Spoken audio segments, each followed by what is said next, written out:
But efforts should be there. నేను effort చేశాను. ఇప్పుడే వీరలక్ష్మి గారికి ఫోన్ చేశాను. మేడం ఇలా ఉంది, చాలా పండుతున్నారు, అందరూ పాపం లేడీస్ కూడా ఉన్నారు, ఆడపిల్లలు ఉన్నారు, స్టాఫ్ ఉన్నారు, చాలా ఇబ్బంది పడుతున్నారు. ప్రైవేట్ స్కూల్లో అన్ని ఫెసిలిటీస్ ఉంటాయి, బట్ గవర్నమెంట్ స్కూల్లో చాలా అనుకూలంగా ఉంటాయి. సో మీరు రిక్వెస్ట్ చేసి, నేను చాలా రిక్వెస్ట్ చేస్తే మేడం ఎప్పుడే రియాక్ట్ అయిపోయి ఓవర్ ద నైట్ ఆలోచించేసి మార్నింగ్ ఫోన్ చేసేసి మా వంశీ నువ్వు కొటేషన్ అన్ని తీసేసుకో, నేను సార్తో నేను మాట్లాడిస్తాను, ఇప్పిస్తాను, వాళ్ళకి తెలిసేద్దామని చెప్పాడు. Within 2 days, no time, within 2 days sanction చేసి ఇచ్చారు. Thank you very much sir.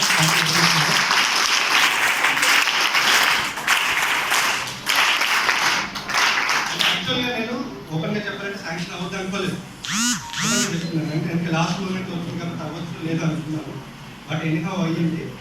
అయితే ఇక్కడ ఏంటంటే మీకు చెప్పేది ఏంటంటే పిల్లలందరూ శ్రద్ధగా వినండి.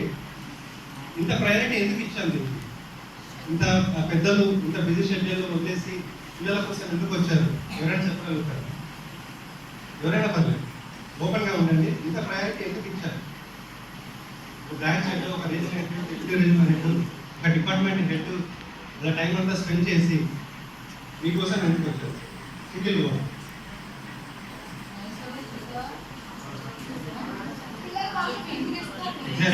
బాగా చెప్పాము.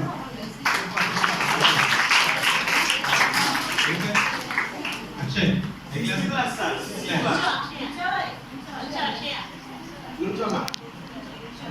అది గవర్నమెంట్ స్కూల్ కూడా టాలెంట్. అది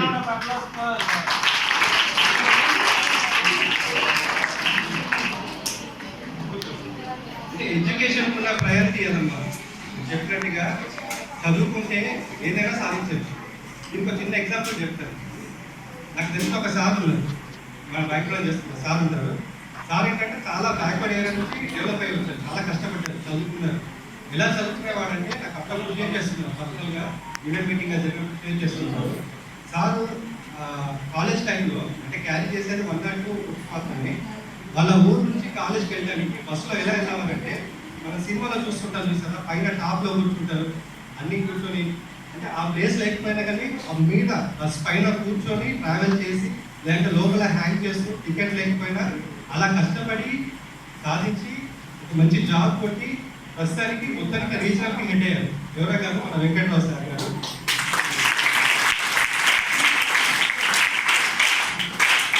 ఇప్పటికీ గుర్తుంది ఈ విషయాలు, నాతో స్టార్టింగ్లో షేర్ చేస్తున్నారు సార్. అంటే ఆ రకంగా కష్టపడి ప్రయోజకుడై, అంటే దేనివల్ల జరిగిందంటే చదువుకోవడం వల్ల, కేవలం చదువుకోవడం వల్ల ఆ స్టేజ్ నుంచి ఇక్కడ ఉన్న స్టేజ్ నుంచి బస్సులో అలా వెళ్ళిన ప్రయత్నం చేసిన సార్ ఇప్పుడు సార్కి సపరేట్గా కారు, డ్రైవరు, ఇంత హోదా, రీజన్ మొత్తానికి హెడ్, ఉన్న 59 బ్రాంచెస్కి is the boss, is the leader. అది ఎలా వచ్చింది? ఫస్ట్ ఎడ్యుకేషన్, తర్వాత సార్ కష్టపడి.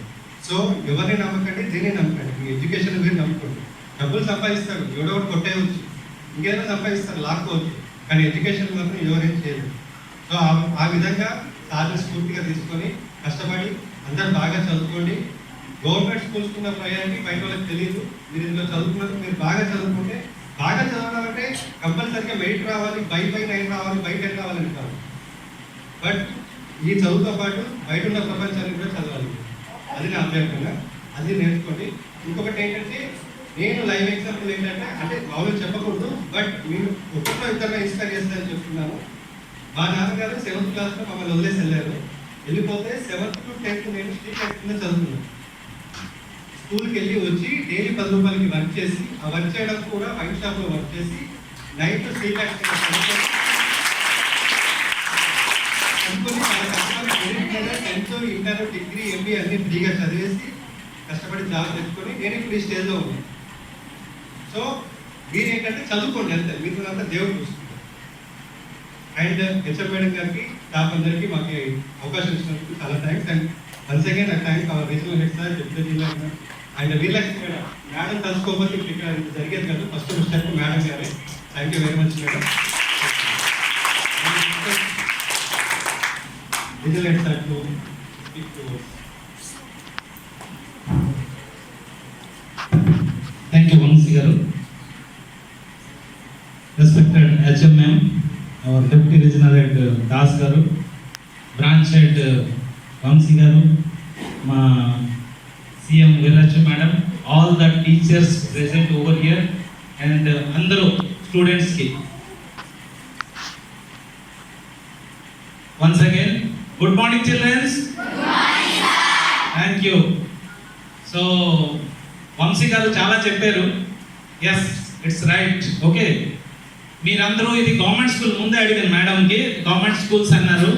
నేను చిన్నప్పుడు పెట్టి 10th క్లాస్ వరకు గవర్నమెంట్ స్కూల్లో చదివాను. కాలేజ్ కూడాను, డిగ్రీ వరకు గవర్నమెంట్ కాలేజ్లే చదివాను. ఓకే, అతను చెప్పినట్టు నేను కష్టపడేసి వచ్చాను.